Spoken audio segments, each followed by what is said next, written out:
listeners to the BizBlend podcast where strategy meets soul and hustle meets heart. I'm your host Sana, as always, and today's episode, listeners, it dives deep into the intersection of leadership and martial arts with none other than Bogdan Rosu. He's a high performance coach, martial artist, podcast host, and also author of the upcoming book, Greatness and Mastery 10 Martial Arts plus Leadership Principles that give you the edge to join the top 0.01% without sacrificing your freedom. So let me share a bit about Bogdan with all of you, from coaching $120 million entrepreneurs to creating the world's first personal development through martial arts program. Bogdan has empowered over 1,000 leaders to unlock their potential and also achieve breakthroughs, not just by keeping on adding more hustle, but by thinking like a black belt. Well, so if you are driven, ambitious, but you're tired of choosing between success and freedom, I hope this conversation will give you those insights needed. So, with that, Bogdan, welcome to the show. And as always, it is an honor to have you with us. And beautiful to meet you again digitally. I was just about to say to see you again, but then I realized, wait, it's an audio podcast. Um First off, let me just say how much I love your taglines for this show. I mean, I've never heard strategy meets soul and hustle meets heart. I love that. Oh, thank you. Thank you, Bogdan. And yeah, for the sake of our listeners as well, maybe we can have the next of our podcast on video. That will be really, really exciting. Because, yes, of course, audio is something, but then through video, I think it's more of a human based connection that we can have. Yeah. Yep. Audio is more mysterious for sure. Very important. Okay, okay. So, um, how exactly did you got into the world of martial arts? Then I'll come into leadership, but what exactly motivated you to be a part of martial arts? Well, you know that saying that you choose your parents, right, before you Mhm. come into this physical Yeah. life. I believe that to be true because I believe that we choose to before coming into physical experience. We're like, okay, I would really love to explore this theme. So for me, this theme was obviously leadership and martial arts. At least that's kind of the theme that I'm exploring right now. But for Mhm. that to happen, I needed to have a mother that um very much praised my cousin, right? And my mother, growing up in a communism environment, you can imagine like praise was very scarce inside our household. But when it came to my cousin, who was like 19 years older than me, she was like, "Oh my God, he's so great, he's so awesome." And when I was a kid, I just wanted not to be like my cousin. I wanted to be my cousin. And Oh, my cousin was also, and still is, a black belt in karate, right? oh, wow. Okay. So I was like, okay, if I want to be like my cousin, then I probably need to start learning martial arts. But I, I didn't start. There wasn't a karate school at the time in my hometown, right? The karate school where my cousin studied. We were both in the same city. That school had closed down, like really old school, like rugged training, like high quality training. But Mhm. that school wasn't open any longer. So what I started with was this acrobatic martial arts style. But the funny part is that the guy, like the flyer said karate, jujitsu, judo, ninjutsu, taekwondo. Like, I think like the guy just like put all the martial arts names that he knew. He put them on a flyer, and he was the one teaching all of these styles, right? But what it actually was just a bunch of Jean-Claude Van Damme wannabes trying to kind of imitate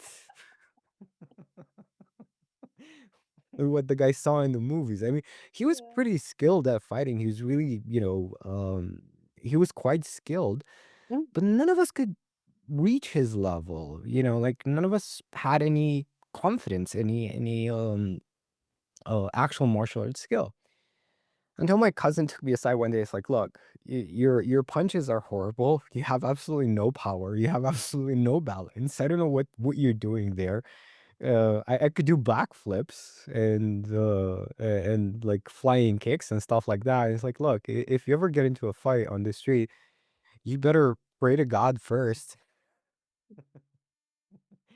But kind of like at the same time, when my cousin said that to me, his former teacher opened his karate school again, right? So I quit the acrobatic stuff, started doing karate. Karate was exceptional in terms of making me stronger, faster. Like I really took to heart what my cousin was doing. To become one of the best, right? He was the first to show up at training, last to leave when everybody was taking a break. He was training.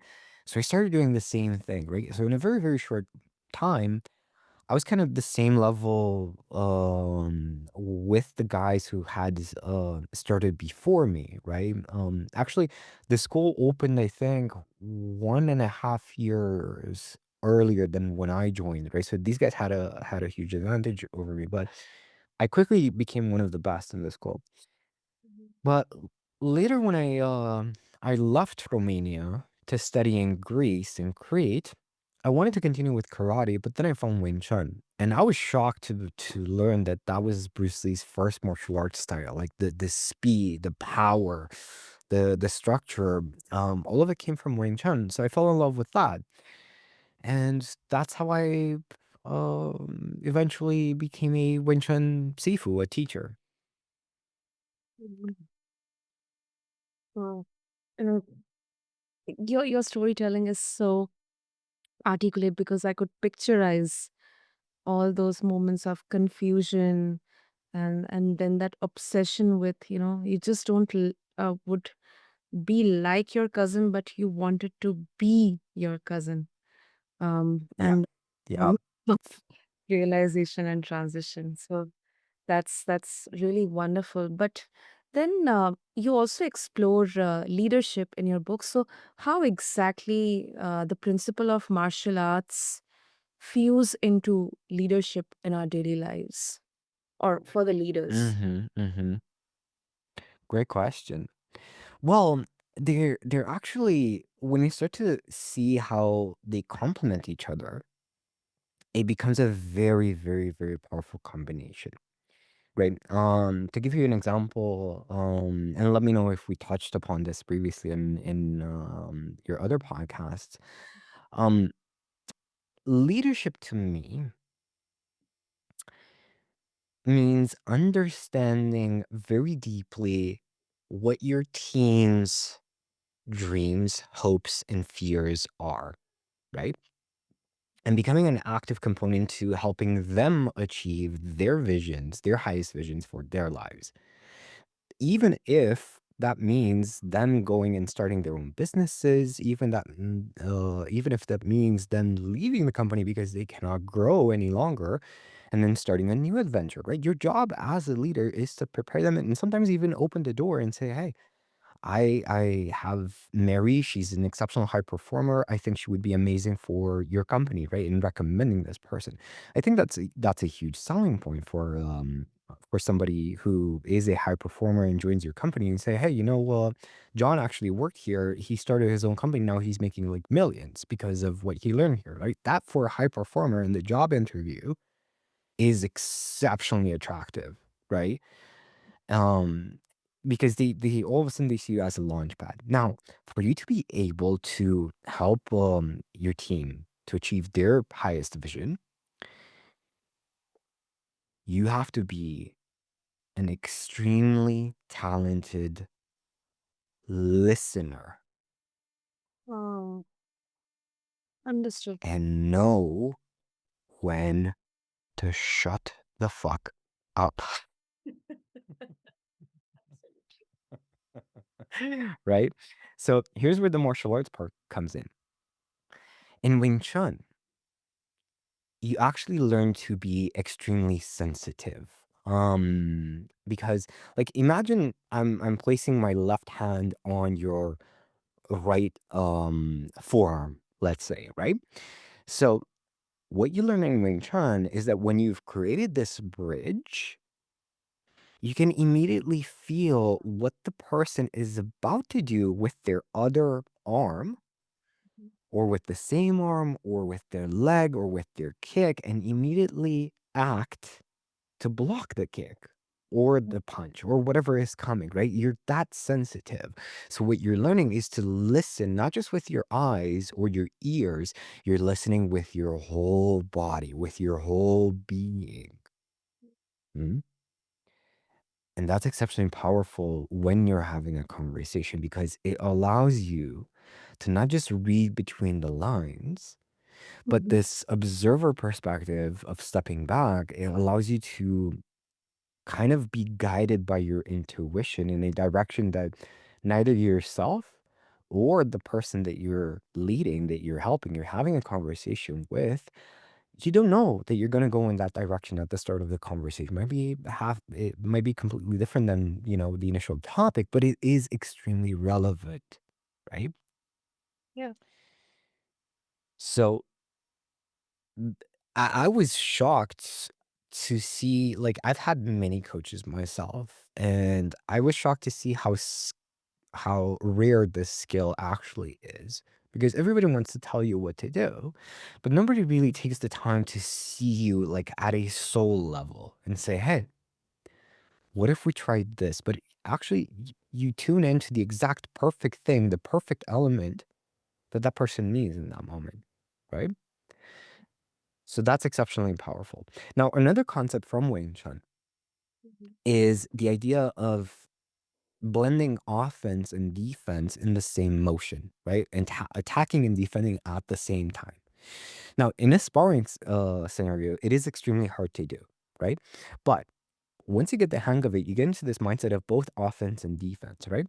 Some people say offense is the best defense. Correct. But if your defense is bad, Mhm. right? You're in a very, very bad situation. Let's say, you set a goal to whatever, 10x the company, right? And you're like, guys, let's work, work, work, work, work, work, work. And all you're doing is going on the offense. Guess what? Your systems are getting worse. Your procedures are getting worse. You are making more sales. You are hiring more people. But the stability of the company is getting damaged. And maybe you hit your 10x goal, but then the next quarter, you don't have a company anymore because it just collapses upon itself, right? So you gain this ability of knowing when to move and when to sit, which is very valuable. There are so many examples of that. So many examples, just mindlessly expanding and expanding, and seeing exceptionally, stellar growth numbers and figures and profits in there. But then the next quarter, you don't have a company at all. From 1 billion, Hmm. from 100 billion, you are now at zero. Yeah, there have been examples. Yeah, I'll give you another example. Like somebody who's like very successful in the personal development space. Mhm. Um, he confessed that the company was doing over 1 million a year, but he was eating canned beans with his wife because he just couldn't afford anything else. Okay. He was paying the ads, right? He was paying the team, but the profit wasn't there, Mm-hmm. right? I mean, is that good growth, like healthy growth? Probably not, right? So what you want is to like even like let's say you're sparring, right? In martial arts. If all you're doing is attacking, guess what? Every single time you attack, you're also exposing yourself to be attacked. right? Yeah. Every yin has a yang. So you have to be mindful of every time you go on the defense, you're also exposing the company's weaknesses. You have to be mindful of that, right?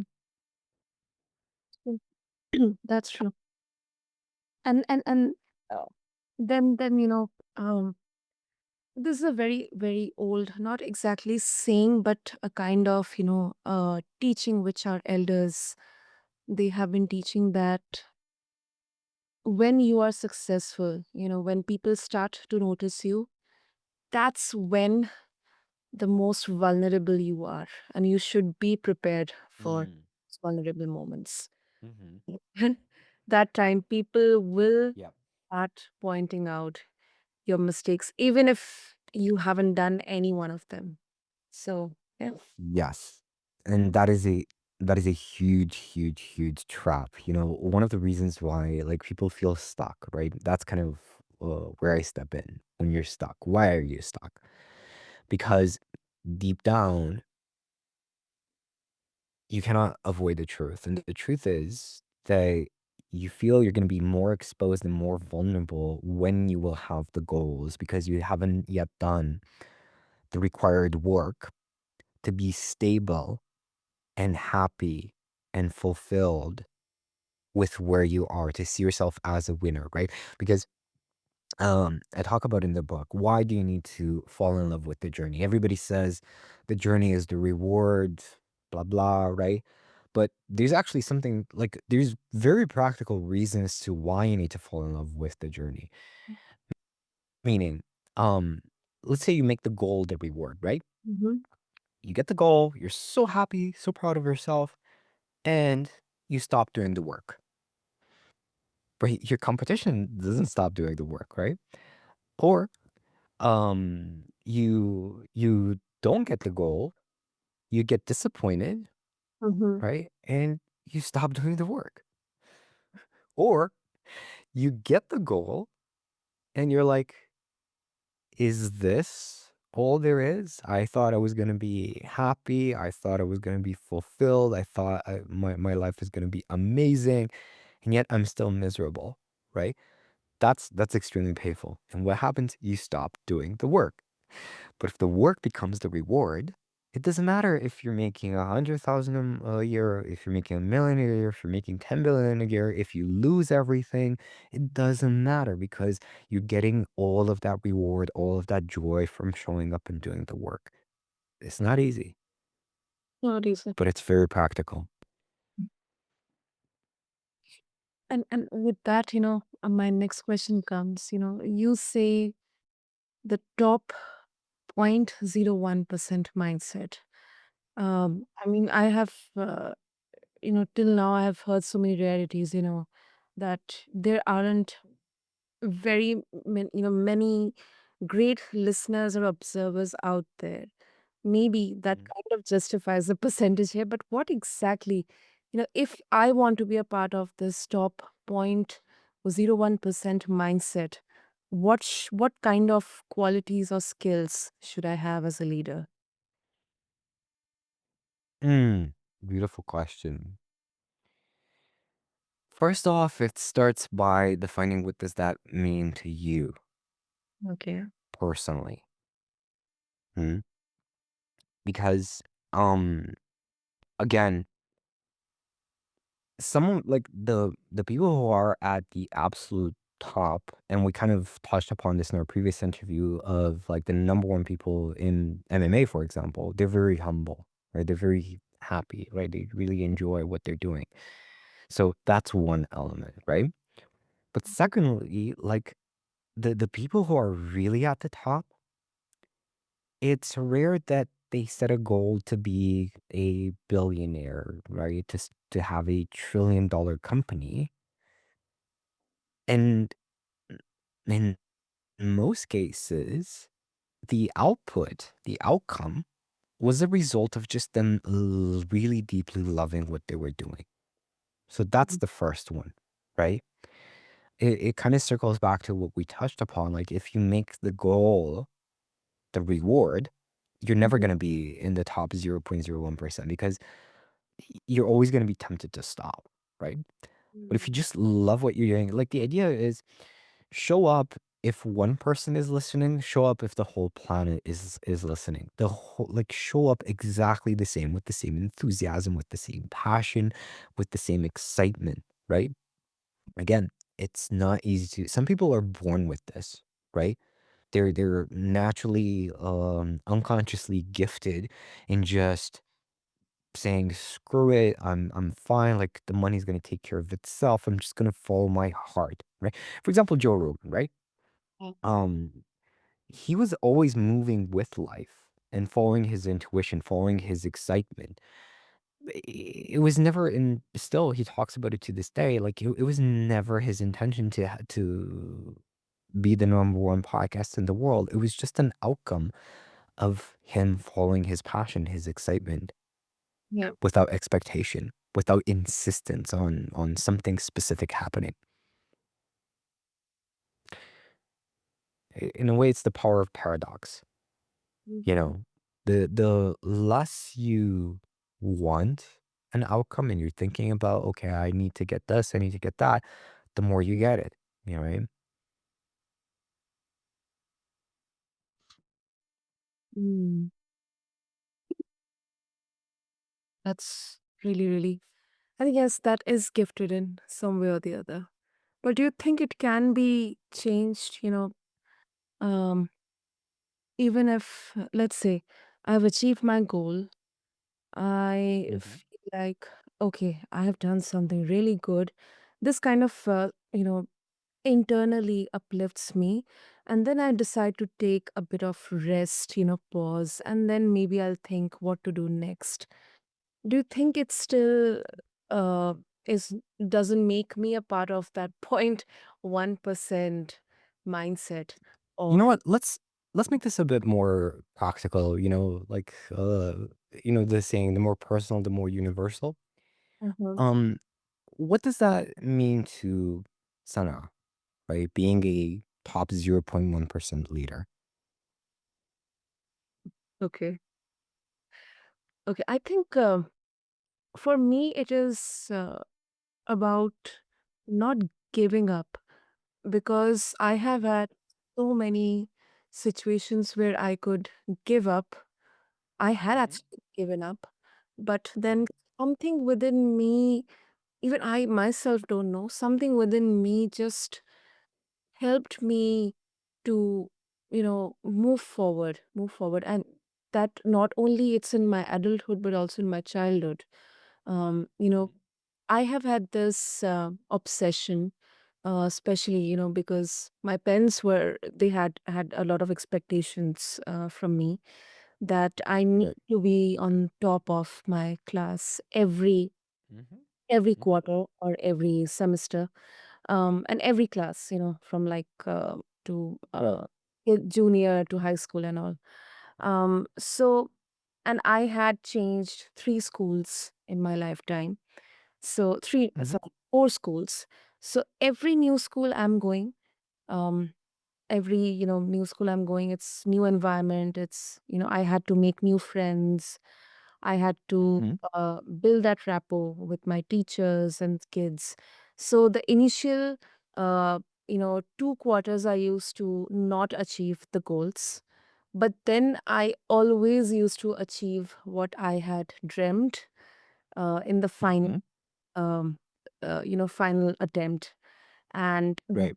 kind of build that resilience within me as I grew up. Okay, even if I am not on the top of the class, or Mhm, not a top performer in my company, or I'm not performing brilliantly as per the standards met, I am still on the top in my own world.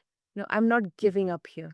I guess that right. would be So here's the good news. You're already halfway there to being a top leader. okay. Well, okay. What is required is that you have, in a sense, it helps to have parents who need you to be perfect, Hmm. right? So you learn how to perform at a high level, but like everything has a yin and yang, right? But looking at the proof of who you are, Hmm. right? Like you said, hey, you need a bit of time and space to adjust to the new environment, but Mhm. once you get comfortable with the rules of the game, Mhm. then you perform. You're one of the best automatically, right? Because that is who you are, Yep. right? What might be causing a bit of uncertainty right now is the difference in the environment. Because compared to school, right? School is very cut and dry. Like, do this, do that, you're gonna get an A, right? Mhm. Very easy, very simple. You have the teacher, like, follow very simple rules, you're gonna be a top performer. Mhm. Business is very different and life is very different because you have millions of people giving sometimes very contradictory advice on what the rules of the game are. And it can be extremely hard to know who is the right teacher Exactly. and That's what is the right rule set, right? right. But from a physical perspective, it is wise to choose one teacher that you resonate with the most and Mhm. kind of follow that rule set until it is no longer relevant, right? It's kind of like getting having that set of teacher for like 1 to 4th grade, right? And then you graduated, then you change the teacher from 4th to 8th grade, something like that, kind of that analogy. However, the person that will be most competent in guiding you from a metaphysical perspective is going to be your future super successful self, your black belt, right? That person who has already achieved the dream and can handle the goals, right? So, one of my favorite rituals is to kind of connect with that person and ask them, like, hey, what would you do in this situation? What would be the steps, right? Okay. Now, here's the art, right? Sometimes you will get guidance and you will follow that guidance and it will lead you on a path that doesn't make sense, on a path that is maybe more stressful, more challenging, more unstable than where you were initially. It is not a time to doubt the guidance. It is not a time to doubt your intuition because if you believe that life loves you and wants you to win, then you are there for a very, very important reason. And usually the reason is that you need to learn something to gain a skill or multiple skills from this quote unquote more negative experience that will serve you later on when you are closer to the goal or when you do have the goal. But without those skills, you wouldn't be able to maintain the goal. Is this making sense? Yeah, it is. It is. Able to get the idea. Mm-hmm. Mm-hmm. So that said, what do you think is required to become a top 0.01% leader? I believe it's my mindset, because yes, I am a bit uh, not fluid in terms of adapting to different environments, um, or difficult situations. Sometimes I keep Mhm. on losing the sense of what to do next, and that has Mhm. certainly affected my um, you know plan or my course of actions during these years. Yeah. But then I'm learning from all those setbacks. That I believe Hmm. is making me going on like this, or else I would have given up. Yeah. Yeah. Exactly. So that comes back to like being like taking information from different teachers, but ultimately being your own teacher, right? And trusting your heart, trusting your intuition. Again, Elon Musk didn't set out to be the Elon Musk we know today. It's like, okay, cool, exciting. I want to create a payment processing business. That's exciting. That sounds fun. That looks like something I would be good at. he created what we now know as PayPal, right? And then like, oh, electric cars are cool. I think we can do that. Let's experiment. Let's play it, right? So all of these leaders have mastered the idea of listening to their heart and embracing challenge because like keep in mind, Elon almost lost everything with SpaceX, right? They were down to their last rocket. If that didn't work, um, like all of his money would be gone. You can imagine how stressful that was. Mhm. But that was the training he needed to become Elon, That's true. That's true. right? So if everything,